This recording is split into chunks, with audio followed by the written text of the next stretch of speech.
Assalamualaikum warahmatullahi wabarakatuh. Sebelumnya, perkenalkan nama saya Muhammad Azhar Abdullah, NIM D0219081081, kelas PKO 4B, Universitas Nusa Bangunan, Surakarta.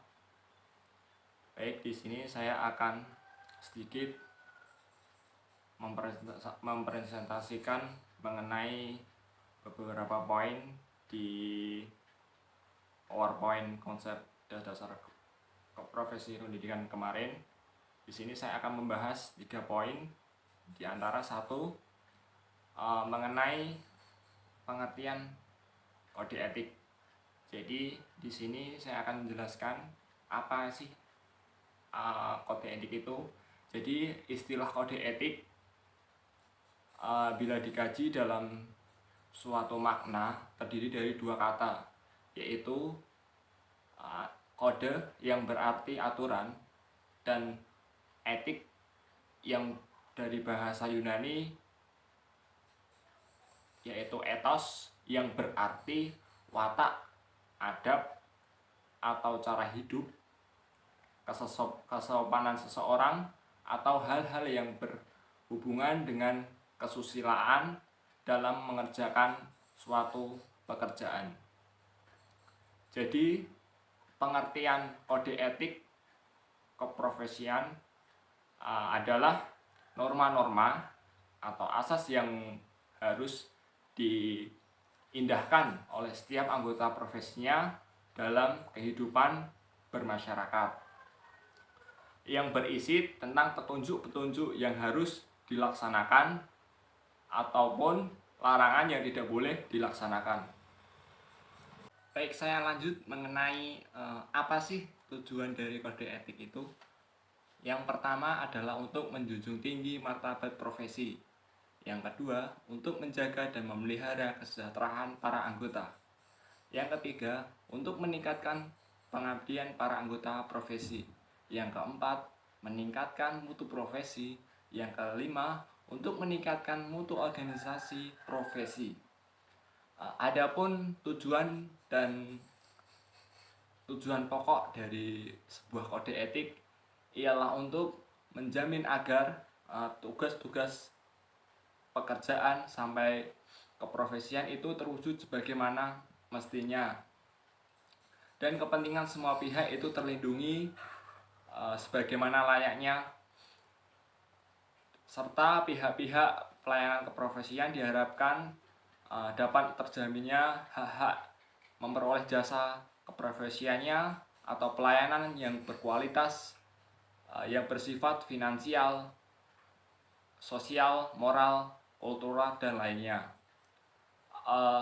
Dan pihak-pihak pengembangan tugas pelayanan keprofesian juga diharapkan terjaminnya martabat dan wibawa dan kredibilitasnya pribadi dan keprofesiannya, serta hak atas keimbalan yang layak sesuai dengan kewajiban jasa pelayanannya. Baik, kita lanjut ke poin selanjutnya mengenai 9 kode etik. Di sini saya akan menjelaskan 4 dari 9 kode etik. Dikarenakan saya NIM-nya istilahnya ganjil, saya mendapatkan poin nilai di 1, 3, 5, dan 7. Jadi saya akan menjelaskan keempat kode etik itu. Yang pertama, saya akan menjelaskan mengenai kode etik yang pertama, guru berbakti membimbing peserta didik untuk membentuk manusia Indonesia seutuhnya yang berjiwa Pancasila. Di sini kata berjiwa Pancasila itu adalah menunjukkan sikap yang bisa memaknai setiap sila-sila pada Pancasila, agar tujuannya untuk para peserta didik bisa menerapkan apa yang terdapat pada sila Pancasila. Jadi contoh kecilnya yaitu sering kita jumpai dalam kehidupan sehari-hari adalah hidup berdampingan antar umat dan beragama. Di situ kita mendapatkan poin bagaimana kita harus menghargai sama orang lain, menghargai hak orang lain, yang beragama berbeda sama kita ataupun sama, baik itu suku, agama, ras, budaya, itu kita harus saling menghargai. Jadi adanya persatuan Indonesia. Jadi terdapat nilai-nilai yang dapat kita ambil dari memaknai sila-sila Pancasila itu. Jadi yang poin selanjutnya, poin ketiga, kode etik yang ketiga, guru berusaha memperoleh informasi tentang peserta didik sebagaimana untuk bahan melakukan sebuah bimbingan atau pembinaan. Di sini peran guru sangat penting untuk istilahnya kualitas peserta didik itu. Jadi tingkat mutu peserta didik itu didasari oleh guru untuk mendidiknya agar lebih baik atau bisa kedepannya itu menjadi peserta didik atau orang yang berkualitas dari segi mutu atau yang lainnya. Jadi peran guru itu sangat vital saat mendidik atau memberikan pembinaan agar kualitas generasi-generasi penerus bangsa itu lebih berkualitas dan lebih cerdas. Lanjut ke poin kelima, kode etik yang nomor 5. Guru memelihara hubungan baik antara orang tua, murid, masyarakat sekitar, atau membina peserta, peran serta tanggung jawab bersama terhadap pendidikan. Jadi di sini guru juga harus berkontribusi yang cukup lebih untuk menjalin hubungan agar terciptanya rasa antara guru, murid, dan orang tua murid atau masyarakat sekitar itu baik. Jadi bisa lebih untuk memperlancar istilahnya proses pembelajaran dia, proses pendidikan dia, proses pembinaan, dan mendapatkan bimbingan dari guru itu. Jadi lebih enak dalam istilahnya terkoordinir dengan baik.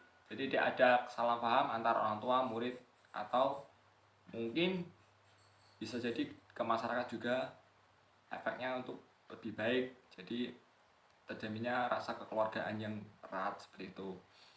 Lanjut ke poin yang keempat, nomor kode etik nomor 7. Di sini guru memelihara hubungan seprofesi, semangat kekeluargaan, dan ketidakkawanan sosial. Jadi ketidaksetiakawan sosial itu harus gimana ya? Kita harus antara sesama profesi harus saling menghargai, saling support antara satu yang lain. Jadi tidak adanya individu, jadi kebersamaan bersama untuk membangun Indonesia yang cerdas dan menciptakan peserta-peserta didik atau generasi-generasi penerus bangsa untuk meneruskan karya kita selanjutnya. Seperti itu. Walaupun beda profesi ataupun sama profesi juga kita harus saling support, saling menghargai antara sesama untuk menciptakan sebuah negara yang kompak dan bisa menciptakan generasi-generasi yang berkualitas. Seperti itu. Sekian video dari saya. Apabila ada kesalahan dalam pengucapan kata-kata saya mohon maaf sebesar-besarnya. Saya akhiri. Wassalamualaikum warahmatullahi wabarakatuh.